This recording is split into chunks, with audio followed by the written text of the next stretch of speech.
এবার ভোটের মাঠের খবর।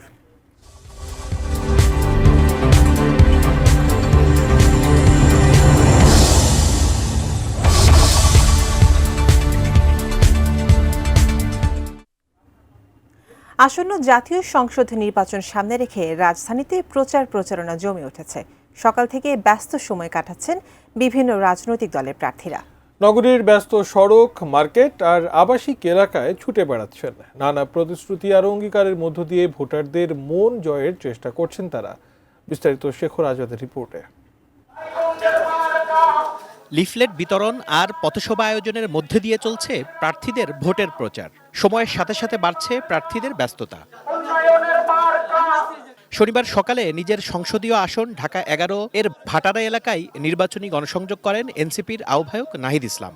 এ সময় তিনি অভিযোগ করেন, বিভিন্ন এলাকায় ভোটারদের মধ্যে ভয়ের পরিবেশ তৈরি করা হচ্ছে।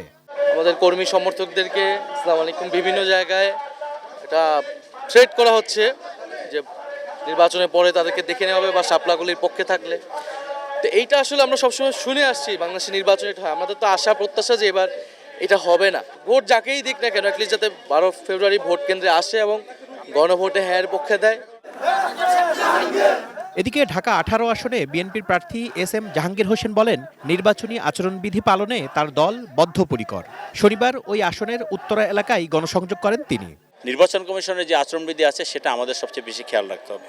তা আমরা সেই অনুযায়ী মেনে চলছি এবং আমাদের যে প্রতিপক্ষ যে আচরণ আছে তারা হয়তোবা এখনও মেনে চলছে, কিন্তু ভবিষ্যতে কী করে সেটা আমরা জানি না। তবে তারা কিছু অপপ্রচার চালাচ্ছে। তো এই সমস্ত অপপ্রচার থেকে আমি মনে করি এটা গণতান্ত্রিক দেশ, এই সমাজটাকে ছিন্ন বিচ্ছিন্ন করে দিয়েছে ফেসিবাদীরা। আমরা সেটা চাই না। আমরা এই সমাজটাকে ঐক্যবদ্ধ করতে চাই। আমি একা সমাজ পরিবর্তন করতে পারবো না, আপনি একা পারবেন না। কাজে এখানে সবার সহযোগিতা দরকার। Shekhar Azad, ATN news, Dhaka.